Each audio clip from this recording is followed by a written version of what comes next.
Bismillah. Assalamualaikum warahmatullahi wabarakatuh. Alhamdulillahirabbil alamin wassalatu wassalamu ala asrofil anbiya wal mursalin. Asyhadu an la ilaha illallah wa asyhadu anna Muhammadar Rasulullah. Allahumma shalli ala sayyidina Muhammadin wa ala ali sayyidina Muhammad. Hadirin saudara-saudaraku jamaah rahimakumullah. Pertama-tama mari kita tiada hentinya bersyukur dan Allah Subhanahu wa taala oleh karena nikmat-nikmatnya mengalir dalam kehidupan keseharian kita, tiada hentinya terus nikmat itu mengalir. Dan nikmat yang besar sesungguhnya menjadi pengikut baginda Rasulullah sallallahu alaihi wasallam. Karena itu sebagai ungkapan terima kasih dan sekaligus sebagai taatan kepada Allah Subhanahu wa taala, mari kita terus berselawat kepada sallallahu alaihi wasallam. Allahumma shalli ala sayyidina Muhammad. Hadirin rahimakumullah,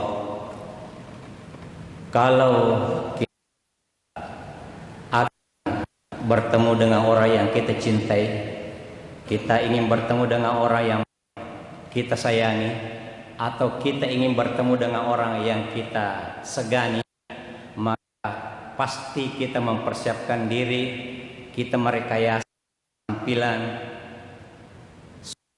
supaya kita tampil terkesan baik di mata orang itu. Dan kalau ingin tampil, ingin dilihat oleh yang tidak memperhatikan lahiriah fisik kita, maka tentu kita juga harus memperhatikan bagaimana kalbu ini.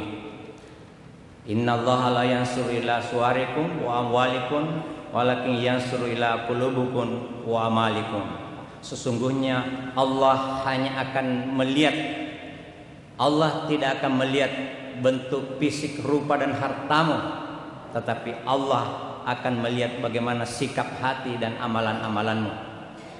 Karena itu hadirin yang dimuliakan Allah Subhanahu wa taala, berapa banyak orang terjebak hari ini hanya memperhatikan bentuk fisik luarnya saja, lalu kemudian dia lupa memperhatikan bagaimana kalbu hatinya. Padahal Allah Subhanahu wa taala memperhatikan hanya kalbu kita. Berapa banyak orang yang datang salat hanya memperbaiki tampilan fisiknya saja. Itulah sebabnya banyak orang yang melaksanakan salat tapi jauh dari nikmat lezatnya melaksanakan salat. Bukankah setiap ibadah yang kita lakukan itu tujuannya adalah berzikir kepada Allah Subhanahu wa taala? Tapi kemudian zikir ibadah yang kita lakukan, zikir-zikir itu kita tidak nikmati lezatnya, disebabkan karena boleh jadi kita tidak memperhatikan bagaimana pemeliharaan, bagaimana menjaga kalbu kita. Kalbu ini kalau tidak dipelihara tentu saja bisa berpenyakit, dan penyakit-penyakit hati inilah yang sering menyandar orang sehingga ibadah-ibadah yang dilakukan tidak bisa khusyuk. Karena itu hadirin yang dimuliakan Allah Subhanahu wa taala, penyakit-penyakit ini harus kita perhatikan dengan baik. Harus kita jaga, jangan sampai kita terserang oleh penyakit hati ini. Penyakit hati yang dimaksud itu adalah seperti iri, dengki, sombong, angkuh. Orang yang iri itu adalah orang yang menuduh Allah Subhanahu wa taala salah alamat memberikan nikmat. Padahal kita yakini bahwa takdir Allah itu adalah pasti. Tidak pernah Allah keliru menentukan takdir. Takdir itu sudah pasti adanya kalau memang kita meyakini. Sehingga apapun yang datang kepada kita, semuanya pasti baik dan kita harus terima. Tapi banyak orang tidak bisa menerima kenyataan itu. Boleh jadi karena tidak terlalu yakin dengan takdir Allah Subhanahu wa taala. Bahwa kalau ada takdir baik ada buruk, sebenarnya tidak ada yang buruk. Semuanya takdir itu baik. di sisi Allah Subhanahu wa taala. Hanya saja persepsi manusia itu menilai bahwa ada yang tidak baik.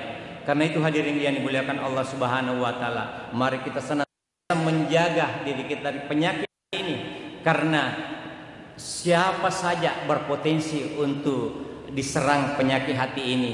Bahkan ustaz sekalipun bisa diserang penyakit hati, sombong, iri, dan dengki ini hadirin. Karena itu hadirin, bagaimana caranya supaya kita terhindar dari penyakit ini? Maka tentu kita harus banyak berdoa, memohon kepada Allah Subhanahu wa taala agar senantiasa hati kita ini dibersihkan dari penyakit-penyakit itu, dan kita berupaya untuk senantiasa terhindar dari penyakit hati ini. Karena kalau tidak, maka boleh jadi kita tidak akan menikmati lezatnya beribadah kepada Allah Subhanahu wa taala. Karena zikir itu, kalbu kita itu satu-satunya makanannya adalah zikrullah, tidak ada yang lain. Karena itu kalau kita tidak menikmatinya, maka boleh jadi kalbu hati kita ini sedang berpenyakit. Karena itu hadirin yang dimuliakan Allah Subhanahu wa taala, mari kita senantiasa berdoa kepada Allah dan sekaligus berusaha untuk membersihkan kalbu ini dari penyakit-penyakit hati ini. Saya kira itu saja yang bisa saya sampaikan, mudah-mudahan bisa memberi manfaat kepada kita sehingga kita bisa betul-betul memelihara hati ini, sehingga amalan ibadah yang kita lakukan bisa kita nikmati kedekatan kepada Allah Subhanahu wa taala. Wabillahi taufiq wal hidayah. Assalamualaikum warahmatullahi wabarakatuh.